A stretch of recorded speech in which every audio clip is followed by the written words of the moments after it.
Which grass type is an enemy to Batman? Poison Snivy. Bike Chain Starters, Episode 15, Snivy. What's going on? I'm Pokewelder Zach, and today we're making Snivy out of bike chains. Before we get started, when this video hits 1,000 likes, I'll be doing a giveaway to one person from the comment section below. So, what do you think about the intro joke? Do you have a better one? Or do you just like Snivy? Again, while you're down there, make sure to like and subscribe. It helps out with the channel a lot. And with all that, let's get on to the build.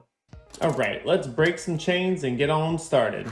For Snivy here, we're going to use some longer chains for both the head and the body. Then we'll be using 2 4-links to shape up the head, and then single links for the arms, legs, and flat pieces for the tail. So again, unlike a lot of the other designs, I use just this longer chain for Snivy to shape up both the head and the body. I've kind of used this pattern for some of the more reptilian Pokemon. It ends up shaping up pretty well, as you can see there. So we're going to quickly tack all the different pieces between the chains, clean it up, and prep it for the second piece, which will sort of line up with that. Pretty easy. Once I can get it cleaned up, I just drop that second one on there and it magically fits. Pretty easy, pretty convenient. Really like that little magic trick. Super helpful.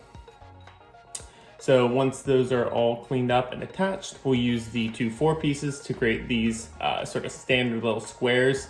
Again, this is the standard design I use for most of my sculptures, for the head especially. It just keeps it kind of small, concise, and it's about the smallest I can go with the chains. And it shapes it up pretty well, giving the head somewhat of a example of an eye on there, since I don't paint the eyes on. It's about as close as it gets. Cool, so once the head and the body are done, we'll add the arms and legs, just using this magnet over here to hold it in place. Snivy has sort of short, stubby legs, so using those little single links is about as close as I can get. It's a little bit of a change from the initial design where I used flat links, and this definitely holds up a whole lot better. See, he can stand nice and tall. So once the legs are on, gonna add the arms. These are the single links that are just extended out. Let's talk Patreon. Patreon is where I host updates, announcements, special events, and host a Pokemon of the Month, where you can vote on which sculptures you'd like to see. If any of that sounds interesting, go ahead and check it out in the description below. All the support helps, so thank you to all my current patrons, thank you to all my future patrons, and let's get back to the video. Alright, now we're going to get started on the tail. So we use a single link there and some of these flat links to create the leaf at the end of the tail. Just folding them over. This didn't turn out the most leaf-like, but I think that it works pretty well. Probably gonna get some iterations in the future to try to get more of that 3-point leaf. So once it's tacked on there, gonna end up cutting part of this off so that it just shapes up better with the body. So it only uses a half link. I'm going to quickly tack it on so you can see it fits a little bit better there, since he does have a sort of short tail. Then we'll use 2 more flat pieces to create the little frills, I guess they're called, behind Snivy's head, or behind his shoulders at least. This is just cutting those flat links in half pretty much. So that's all the welding part. Now time to clean up, starting out with the ceramic flap disc on the angle grinder to clean up all the major welds.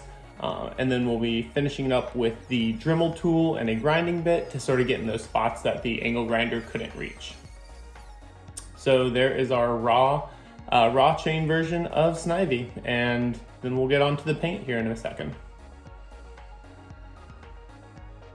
So we're going to start with a dark green base coat, and then all the details will be hand painted on using some acrylic paints. This is the sort of beige combo that I use to paint the belly, the sides, and the feet pretty much. I do end up covering a little bit on the sides of the body as well, just so it overlaps. So if you look at it from the side, you can still see a little bit of that difference. Gotta get the bottom of the head, make sure to get between all of the different chains, finish up the side of the nose, and the bottom part of the eye, or the bottom part of the head that kind of carries over there.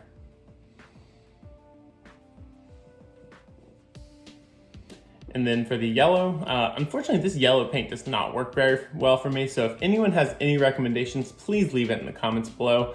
I've sort of been playing around with different paints and desperately need some that work better than this one. So any suggestions, highly welcomed. Again, that yellow there, it's going to be used for the frills, for the tops of the eyes, and then also for the back. So you're finishing up the paint, and then it's just a sort of skinny little line right down the middle of the back to connect to those frills. So that is our final design for Snivy. Seeing it go from raw bike chains to its final painted form here. Leave in the comments what you think. We'd love to hear what you have to say. Thanks for sticking around to the end. Hope you enjoyed the video and even learned a thing or two. Again, when we hit 1,000 likes, I'll be doing a giveaway to one person from the comment section below. So, what'd you like to see more of, and what Pokemon would you like to see at the end of this series? If you want to have a contribution to the ongoing Pokemon, you can also vote over on my Patreon for the Pokemon of the Month. Next week, we'll be doing Hoot Hoot, and the week after that, we'll be back on schedule making Litten. So, with all that, make sure you like, subscribe, and until then, sign off with the Totodile smile.